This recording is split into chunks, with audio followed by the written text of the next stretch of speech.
자, 감사합니다. 찬양 가운데 기도 가운데 하나님께서 큰 은혜 주시고 우리들의 마음의 문을 활짝 여셔서 하나님께서 오늘 특별한 또 각별하신 은혜 더하여 주실 줄 믿습니다. 아멘. 자, 오늘 하나님께 주신 말씀으로 믿고 저기 시편 50편 15절 한 절 말씀 함께 보도록 하겠습니다. 자, 시편 50편 15절 한 절 말씀 한번 합독 같이 하도록 하겠습니다.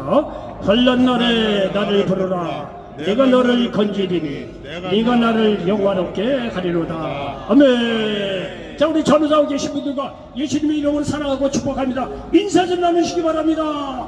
자, 전우자고 계신 분들과 예수님의 이름으로 사랑하고 축복합니다. 얘기를 많이 하면 우리가 어느 곳에 가든지 사랑받고 축복받는 믿음의 인물이 되신다는 사실을 믿으시길 바랍니다.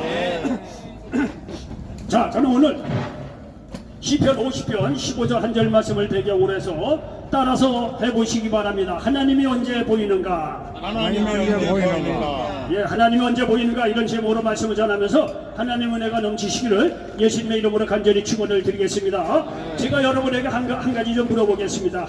여러분 다 누구나 뭐 너무나 당연하지만 부모님이 계시죠. 이 연세가 들다 보니까 이제 부모님이 다 돌아가시지 않겠어요? 젊은 시절에도 부모님이 돌아가시는 경우가 있을 테지만 말이죠. 여러분 묻고 싶은 것이 뭐냐면은 이 돌아가신 부모님이 언제 꿈속에 보이시던가요? 꿈속에 나타난 경우가 있잖아요. 그죠? 없는 분도 있고 또 꿈속에 나타나는 분도 있는데 여러분 그냥 뭐 이런 경우 저런 경우가 있지만은 먼저 이렇게 생각을 해보시기 바랍니다. 돌아가신 부모님이 또 내 사랑하는 이 부모님 내 사랑하는 사람이 꿈속에 언제 나타나는가 봤더니 첫 번째 편한 때 나타난다. 두 번째 고난 중에 있을 때 나타난다. 어떻습니까 여러분?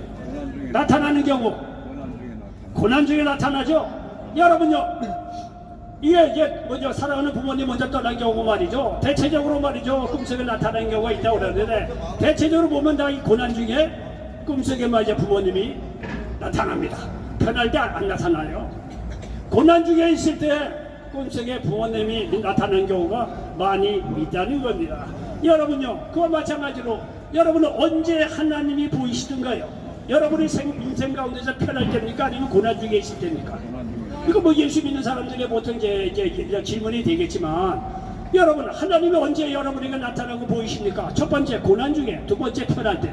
언제 나타나시던가요? 고난 때 고난. 고난 중에 나타나죠. 여러분 사랑하는 사람의 특징은 뭐냐면 우리가 고난 중에 특별히 나타나고 보이시고 도와주신다는 사실을 믿으시기 바랍니다. 하나님이 언제 보이시는가? 우리가 고난 중에 있을 때 하나님이 나타나시고 우리에게 보이시고 우리를 도와주신다는 사실을 믿으시기 바랍니다. 여러분 성경은요 이를요 너무나 우리들에게 정확하게 증거하고 있습니다. 믿음의 조상들의 삶을 이렇게 추적조사를 해보는 말이죠. 그들의 삶이 편할 때 축복받을 때 절대 그럴 때가 아니라 고난 중에 있을 때 환난 중에 만날 때 하나님께 그들에게 나타나 보이시고 그들을 축복하시고 인도해 주셨다는 사실을 믿으시기 바랍니다.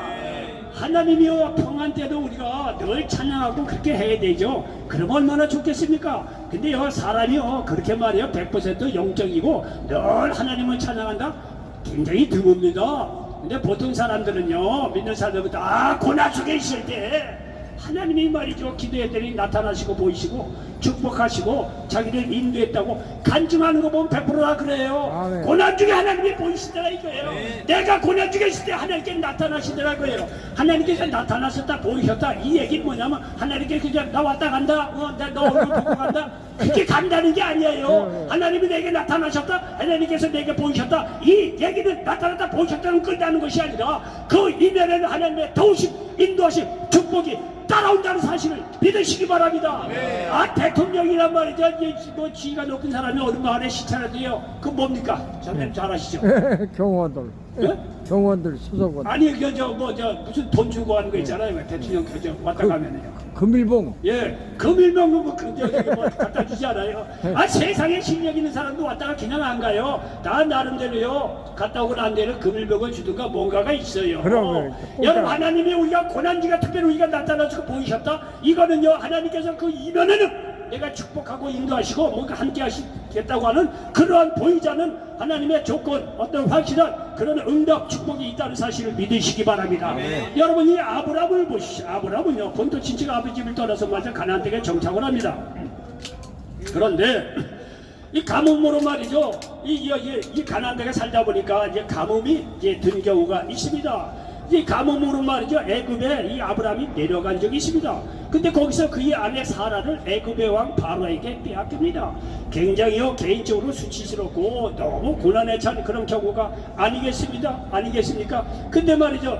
이때 하나님께서 말이죠. 이 자기 부인을 빼앗긴 애굽의 바로 왕에게 빼앗긴 그 아브라함이 아주 고난 중에 있을 때 하나님께서 그에게 나타나셔서 애굽 왕 바로에게서 자기 부인을 말이죠 이렇게 다시 찾아서 은혜를 베풀어 주는 경우를 볼 수가 있습니다. 자, 여기 창세기 12장 14절 이하의 말씀. 자, 한번 제가 한번 읽어 드릴 테니까 한번 보세요. 아브라함이 애굽에 이르렀을 때 애굽 사람들이 그 여인의 힘이 아리따움을 보았고 바로의 고관들도 그를 보고 바로 앞에서 칭찬함으로 그 여인을 바로의 궁으로 이끌어들인지라. 이에 바로가 그런 말미암아 아브라함을 후대함으로 아브라함이 양과 소와 노비와 암수 나귀와 낙타를 얻었더라. 여호와께서 아브라함의 아내 사레의 일로 바로와 그 집에 큰 재앙을 내리신지라. 바로가 아브라함을 불러서 이르되 네가 어찌하여 나에게 이렇게 행하였느냐? 네가 어찌하여 그를 네 아내라고 내게 말하지 아니하였느냐? 네가 어찌 그를 누이라 하여 내가 그를 데려다가 아내를 삼게 하였느냐? 네 아내가 여기 있으니 이제 데려가라 하고 바로가 사람들에게 그의 일을 명하며 그들이 그와 함께 그의 아내와 그의 모든 소유를 보내었더라. 여러분이 아브라함의 아내를 빼앗기는 정말로 고난에 찬 그런 상황 속에서 하나님께서 아브라함에게 나타나서 이 바로 왕을 통해서 말이죠 다시 아내 사라를 찾아오게 하신 것을 볼 수가 있습니다. 여러분 이삭을 보십시오. 이삭은 가나안 땅에 흉년이 또 듭니다. 애굽 저기 이 아브라함 때도 가뭄이 들었지만 가끔가다 이게 가나안 땅에 이제 흉년이 들린 경우가 있으니까요. 가나안 땅에 흉년이 들어서 이삭도 애굽에 내려가려고 하는 고난이 또 옵니다. 이때 하나님께서 그에게 나타나 보이시고선 하시는 말씀이 뭐냐면 또 애굽에 내려가지 말고 약속의 땅에 있으면 복을 받을 것이라고 말씀하는 장면이 여기 나오고 있습니다. 여기 창세기 여기 26장을 한번 보겠습니다. 자, 화면을 보시면 다 이렇게 나오고 있습니다. 자, 창세기 26장 1절 이하에 보니까 이렇게 나왔습니다. 아브라함께 첫 흉년이 들었더니 그 땅에 또 흉년이 들매 이삭이 그날로 가서 블레셋 왕 아비멜렉에게 이르렀더니 여호와께서 이삭에게 나타나 이르시되 애굽으로 내려가지 말고 내가 네게 지시하는 땅에 거주하라. 이 땅에 거루하며 내가 너와 함께 있어 네게 복을 주고 내가 이 모든 땅을 너와 내 자손에게 주리라. 내가 네 아버지 아브라함에게 맹세한 것을 이루어 네 자손을 하늘의 별과 같이 번성하게 하며 이 모든 땅을 내 자손에게 주리니 네 자손으로 말미암아 천하 만민이 복을 받으리라. 아멘. 여기 보시오. 이 가뭄으로 말미암아 또 애굽으로 가야 되나 이렇게 말이죠. 이 이삭도 개인적인 고난이 찾아왔을 때 하나님께서 그에게 나타나셔서 약속의 땅에 있으라고 말씀하시면서 이런 축복의 약속을 해주시는 것을 볼 수가 있습니다. 아멘. 여기 창세기 28장을 한번 또 보겠습니다. 창세기 28장을 보니까 또 이렇게 말이죠. 기록해 놓는 것을 볼 수가 있습니다. 창세기 28장에 보면은요,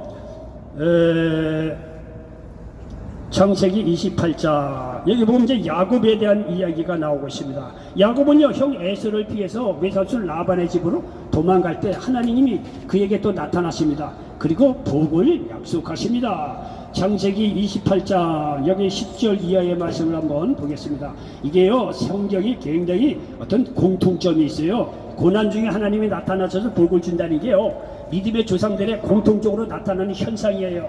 자, 여기 보십시오. 창세기 28장 10절 이하의 말씀입니다.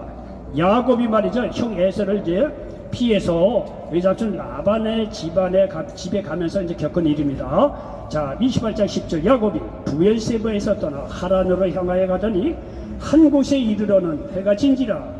거기서 유숙하려고 그곳에 한 돌을 가져다가 베개로 삼고 거기 누워 자더니 꿈에 본즉 사닥다리가 땅 위에 서 있는데 그 꼭대기가 하늘에 닿았고 또 본즉 하나님의 사자들이 그 위에서 오르락내리락 하고 또 본즉 여호와께서 그 위에 서서 이르시되 나는 여호와니 너의 조국 아브라함의 하나님이요 이삭의 하나님이라. 네가 누워있는 땅을 내가 너와 내 자손에게 주리니 네 자손이 이 땅에 티끌같이 되어 네가 서쪽과 동쪽과 북쪽과 남쪽으로 퍼져나갈지며 땅의 모든 족속이 너와 나 내 자손으로 말미암아 복을 받으리라. 15절 내가 너와 함께 있어 네가 어디로 가든지 너를 지키며 너를 이끌어 이 땅으로 돌아오게 할지라. 내가 네게 허락한 것을 다 이루기까지 너를 떠나지 아니하리라 하신지라. 야곱이 잠이 깨어 이르되 여호와께서 과연 여기 계시거늘 내가 알지 못하였도다. 여기 보십시오. 애굽도 형 에서가 죽이겠다고 하니까 파축 사건으로 죽이겠다고 하니까 걸음만 날 살려라고 도망가는 그런 이 개인적인 위급한 상황 속에서 여러분요 하나님께서 그에게 나타나 보이시고 축복의 약속을 해주시는 걸 보라 이거예요. 이런 예는요 아브라함 이삭 야곱에 그치는 것이 아니에요. 요셉도 마찬가지입니다. 요셉도 형들의 시기로 말하면 애굽의 노예로 팔려갑니다. 우리가 늘 얘기를 드리니까 아이 그게 뭐 그런가 보다 하는데 여러분 우리가 요셉의 입장이라고 한다면 이거 심각한 겁니다. 예? 형들의 시기로 말이죠. 부모님 더 이상 만나보지 못하고 17세 소년으로 애굽의 노예로 더군다나 유학 가는 게 아니에요. 사업하려고 말이야 간 게 아니에요. 애굽의 노예로 팔려간 입장이에요. 그러니 말이죠. 이 요셉의 앞길 얼마나 고난에 차고 환란 속에 있고 말이야 절망에 절망 이기느냐 이거예요. 근데 그 가운데서도 하나님께서 여기 창세기 39장에 보면 그 가운데서도 말이죠. 하나님께서 말이죠. 그에게 나타나셔서 그에게 복을 주셨다고 성경은 우리들에게 가르쳐주고 있는 것을 볼 수가 있습니다. 여기 창세기 39장 1절 이하입니까? 요셉이 이끌려 애굽에 내려가며 바로의 신하 친위 대장 애굽 사람 보디발이 그를 그리로 데려간지라. 이스마엘 사람의 손에서 요셉을 사니라. 여호와께서 요셉과 함께 하심으로 그가 형통한 자가 되어 그의 주인의 애굽 사람의 집에 있으니 그의 주인이 여호와께서 그와 함께 하심을 보며 또 여호와께서 그의 범사에 형통하게 하심을 보았더라 말씀하고 있습니다. 여러분 보시오. 공통점이 있지 않아요? 이 믿음의 조상들의 가만히 보면요 평상시에는 늘 하나님께서 뭐 같이 하셨겠지만 여러분 믿는 사람도 평상시에요 하나님 옆에 있는 거 그렇게 많이 못 느껴요. 못 느끼지. 예? 고난 중에 있을 때야 비로소 하나님의 존재를 느낀다니까요. 아멘. 여러분의 믿음의 조상들이 하나같이 그래요. 공통점이 있잖아요. 아브라함, 이삭, 야곱, 요셉 다 어려울 때 하나님께서 나타나셔서 그에게 보이시고 말이죠. 그냥 보이신 게 아니라 축복을 특별히 해 주시는 걸 볼 수가 있다는 거예요. 여러분 모세도 말이죠 살인자가 돼서 미디안 광야로 도망갑니다. 40년 동안은 양치기로 살아요. 한때는 자기 민족을 위해서 크게 말을 해보겠다고 구원하겠다고 하겠다고 나름대로 야망이 있던 사람이요. 그 꿈을 꾸었던 이 모세란 말이에요. 근데 살인자가 돼서 미디안 광야로 도망갔으니 그렇게 큰 꿈을 꾸고 사람이 모든 희망을 포기하고 말이야 미디안 광야에서 양치기 하는 신세가 되었으니 그게 살았다는 죽은 목숨 아니에요. 나름대로 야망이 있고 말이야 큰 꿈을 꾸었던 사람이 다 실패하고 말이죠 살인자가 돼서 미디안 광야에서 양치기 하는 입장이라니 그 사람이 뭐 육신적으로 뭐 살아있는지 모르지만 영적으로 정신으로 희망도 없고 죽은 사람이죠. 여러분 그런 고난의 찬 세월 속에서 모세가 살인자가 되어 미디안 광야에 있을 때 하나님께서 그에게 나타나 보이셨다는 게 아니에요. 그리고 나서 말이죠 출애굽기 3장에 보면 모세를 찾아와서 내가 너 출애굽의 지도자로 부르고 인도하겠다고 말씀하는 걸 보라 이거예요. 그러게 큰 꿈을 꾸었던 이 모세지만요 다 희망 사라지고 말이죠 미디안 광야에 숨어들어서 양치했던 그 사람에게 그때 고난에 찬 모세 그 상황 속에서 예수님께서 비로소 나타나 보이시고 그를 출애굽의 지도자로 삼아 주셨다는 사실을 믿으시기 바랍니다. 여러분 여호수아를 보십시오. 여호수아는 모세가 떠납니다. 하늘같이 일어났던 지도자 모세가 세상을 떠나니까 여호수아가 얼마나 두려웠겠느냐 이게요. 생각을 해보세요. 아이 모세가 어떤 분입니까? 하나님을 대면한 자고 출애굽의 지도자고 말이죠. 놀라운 기적과 이사를 하나님 은혜 가운데 행하셔서 이 그 수백만의 말이죠 이스라엘 민족을 40년도 끌어왔던 그런 모세라는 위대한 지도자가 있어요. 그러니까 여호수아는 모세를 믿고 종종 쫓아다니고 가방에 들고 다녔던 사람이었다는 거예요. 그런데 모세가 죽고 이제 지도자가 여호수아가 됐을 때 얼마나 개인적으로 두렵겠느냐 이게요. 예, 여러분들도 일을 많이 해보셨겠지만 여러분요, 여기에 제 소관으로는 뭐 그냥 한 70명 80명 모이면 편하네요. 어느 때는요 100명 넘어가고 150명 막 사람이 몰려오잖아요. 이것도요 두렵더라고요. 저 같은 속이 좁고 말이죠, 그릇이 작은 사람한테는요 두렵더라고요. 여러분, 이 여호수아 같은 사람은요 이 수백만을 그렇게 막 이끌고 갈 생각하니 얼마나 개인적으로 두렵겠느냐 이게요. 예? 근데 그런 두려울 때 여호수아 1장에 보면 말이죠, 내가 모세와 함께 있던 거지 내가 너와 함께 있을 테니까 걱정하지 말라는 거예요. 가장 두려울 때 하나님께서 여호수아에게 나타나 보이시고 그냥 보이신 게 아니라 내가 모세와 함께 있었던 거지 내가 너와 함께 있을 테니까 걱정하지 말라는 거예요. 내가 약속의 땅으로 인도할 거니까 너는 두려워하지 말라는 거예요. 여호수아 1세기일 때 고난에 찼을 때 그때 하나님께서 여호수아에게 나타나 보이셨다는 사실을 믿으시기 바랍니다. 나타나 보이시는 정도가 아니라 내가 너와 함께하고 가나안 땅 정복할 것이고 내가 복을 주겠다고 말이죠. 축복의 약속을 해 주셨다는 사실을 기억하시기 바랍니다. 여러분, 기드온이라는 인물은요 사사시대 때 이스라엘이 미운 나라 침략으로 두려움에 빠졌습니다. 그리고 앞으로 사사로서 임받게 될 기드온도 두려움에 빠져 있는 상황이 있어요. 그러나 그때 하나님이 기드온에게 나타나서 보이셔서 하신 말씀이 있습니다. 여러분, 성경을 읽어보면 말이죠, 다양하게 나오고 뭐 주제가 다양한 것 같지만 하나님의 흐름은 일관돼요. 사랑하는 이 자녀들이 고난에 찼을 때는 반드시 하나님께서 나타나 보이시고 축복해 주신다는 이게 일관된 흐름을 우리가 말이죠 이 사사기에서도 만날 수가 있습니다. 사사기 6장 14절 이하에 보니까 기드온에게 이렇게 말씀하시는 하나님을 볼 수가 있습니다. 자, 사사기 6장 14절, 여호와께서 그를 향하여 이르시되 너는 가서 이 너의 힘으로 이스라엘을 미디안의 손에서 구원하라. 내가 너를 보낸 것이 아니냐 하시니라. 그러나 기드온이 그에게 대답하되 오 주여, 내가 무엇으로 이스라엘을 구원하리까? 보소서, 나의 집은 므낫세 중에 극히 약하고 나는 내 아버지 집에서 가장 작은 자녀이다 하니. 이렇게 말씀하고 있습니다. 16절에 여호와께서 그에게 이르시되 내가 반드시 너와 함께 하리니 네가 미디안 사람 치기를 한 사람을 치듯 하리라 하시니라. 여러분요, 성경을 보면 말이죠, 가장 작은 자라고 하고 가장 겸손한 사람일수록 하나님께서 크게 쓰시더라고요. 아멘, 아멘. 예, 지 잘난 모세 맞아 내가 말이야, 내가 세상에 나가서 무슨 공부를 하고 박사 하나비라고 뭐하고 그런 사람 하나님 쓰기 어려워요. 세상에서 가장 차고 겸손하고 말이야 고난에 지극한 고난에 찬 사람이죠. 하나님께서 그런 사람을 쓰세요. 그런 사람을 쓰세요.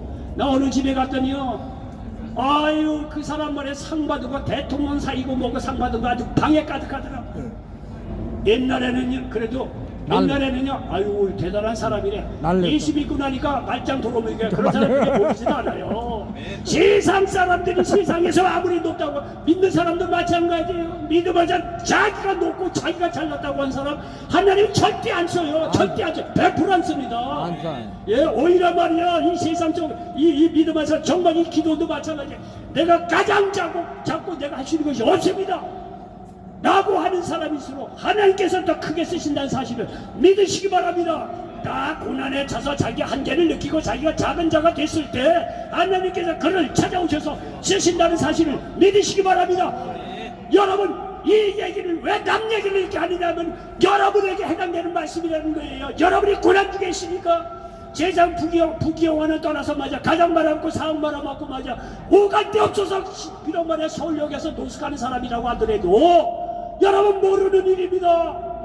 이 세상에 가장 작은 자고 말이죠, 할 수 없고 말이야 밑바닥까지 왔다고 하더라도 여러분 마음속에 예수님이 들어가고 하나님께서 함께 하시면 하나님께서 고난에 찬 여러분에게 나타나 보이신다는 사실 믿으시기 바랍니다. 아니 나타나 보이시는 정도가 아니라 하나님께서 여러분을 축복하시고 쓰신다는 사실을 믿으시기 바랍니다. 아니 제가 여기 아브라함, 이삭, 야곱 다 그 굴굴이 얘기하는 게 여러분을 지금 두고 하는 얘기예요. 뭐하러 내가 남 얘기를 합니까? 아브라함, 이삭, 야곱 다 딴 나라 사람이에요. 원리를 가르쳐주고 있는 거예요. 믿음의 조상들은 그렇구나. 그렇다면 내게도 고난이 있고 정말 힘들어서 내가 작은 자 중에 작은 자가 됐다고 하더라도 걱정하지 마시라 이거예요. 여러분이 작은 자고 실패하고 좌절하고 절망에 깊은 수렁텅이에 있을수록 하나님께서 여러분에게 나타나 보이시고 건면을 베풀어 주신다는 사실을 믿으시기를 바랍니다. 그러니 여러분 지금 내게 고난이 있다면 하나님이 여러분에게 나타내 보일 때는 사실을 기억하시기 바랍니다. 이때 회개하고 낮은 마음으로 하나님을 찾으십시오. 하나님이 여러분에게 나타나실 것입니다. 여러분 호수의 물이 진흙탕이면 바닥을 몰라요. 깊이도 모르고 바닥을 볼 수가 없습니다. 호수의 물이 깨끗할 때 비로소 말이죠 저 밑에까지 볼 수가 있다는 것입니다. 마찬가지로 우리 마음이 깨끗하면 하나님을 볼 수가 있어요. 그것이 회개입니다.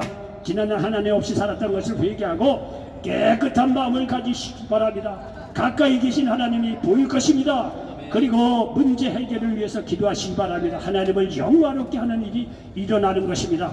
시편 여기 보면 50절 15절에도 환난 날에 나를 부르라. 내가 너를 건지리니 네가 나를 영화롭게 하리로다 말씀하고 있습니다. 여러분 환난을 만날 때 하나님이 보입니다. 그리고 그 하나님의 역사로 놀라운 역사를 경험할 수가 있는 거예요. 이때 하나님 살아계심을 체험할 수 있는 거예요. 이로 말미암아 우리는요 나의 연약함 나의 좌절 절망을 통해서 오히려 하나님을 영화롭게 할 수 있다는 사실을 믿으시기 바랍니다. 여러분요 예수님의 사역을 쫓아가다 보면은요 38년 된 병자가 예수님의 은혜로 났습니다. 그 38년 된 병자가 나음으로 아하 예수님은 치료의 예수님이라는 것을 증거되는 것을 볼 수가 있습니다. 여러분 군대 귀신 들린 자가 자유케 됨으로 예수님은요 마귀를 멸하는 권세가 있음을 우리가 믿을 수 있다는 사실을 믿으시기 바랍니다. 군대에 귀신 들자 얼마나 고난에 차고 힘들겠습니까? 그러기에 이 사람이 예수를 만나서 자유케 됨으로 말미암아 아 예수님이 마귀를 멸하는 권세가 있는 분이로구나. 그 예수님은 우리에게도 동일하게 마귀를 멸할 수 있는 권세가 있다는 것을 알 수가 있다는 사실을 기억하시기 바랍니다. 사마리아 수가성 여인이 예수님을 만나 새롭게 됩니다. 이를 통해서 예수님의 말씀이 영원토록 우리 마음속에 솟아나는 생수가 된다는 것이 증명되었다는 사실을 믿으시기 바랍니다. 여러분 죽은 지 4일이나 지난 나사로가 예수님의 역사로 다시 살아납니다. 예? 여러분 나사로가 죽은 지 4일이나 지난 거는요 개인적으로 얼마나 고난에 차고 슬픈 일입니까? 그러나 그런 슬픔과 좌절 죽음이 있으니까 그를 통해서 나사로를 죽은 지 4일이나 전 나사로를 다시 살려내므로 말미암아 예수님은 부활 영생의 주인이라는 것이 밝혀졌어요. 그리고 그분을 믿는 자들에게 동일하게 부활 영생의 은혜가 임한다는 사실을 알 수 있었다는 사실을 믿으시기 바랍니다. 이와 같이 나의 고난 환난을 통해 하나님이 내게 보이는 것입니다. 이를 통해 하나님을 영화롭게 하는 일이 일어난다는 사실을 믿으시기 바랍니다. 여러분 성경은요 세상 논리하고 달라요. 세상 고난 좌절 절망이잖아요. 사람 안 찾아옵니다. 사람 다 떠납니다. 근데요 하나님은요 오히려 그런 사람일수록 그런 고난에 찬 사람일수록 하나님께서 가까이 오셔서 나타나시고 보이시고 축복하시고 치유하시고 영생의 길로 인도해 간다는 사실을 믿으시기 바랍니다. 결론입니다. 고난과 환난 때에 하나님이 보이는 것입니다. 그러므로 내가 지금 고난과 환난의 때라고 한다면 실망하지 마시기 바랍니다. 바로 그때가 하나님의 보일 때입니다. 회개하고 깨끗한 마음으로 하나님을 찾으시기 바랍니다. 모든 문제가 해결되므로 하나님 우리를 건지시고 이를 통해 하나님을 영화롭게 할 수가 있다는 것입니다. 이런 놀라운 역사가 일어나시기를 예수님의 이름으로 간절히 축원을 드리겠습니다. 기도합니다. 좋으신 아버지 하나님 고맙고 감사합니다. 오늘 아버지 하나님 귀한 하나님의 말씀을 통해서 은혜를 주시고 오늘 아버지 하나님 시편 50편 15절 말씀을 가지고 하나님이 언제 보이는가 이런 제목으로 말씀을 나눴습니다. 이 말씀이 이 자리에 함께 모든 분들에게 그대로 응하게 도와 주시옵소서. 예수님의 이름으로 축복하고 기도하옵나이다. 아멘.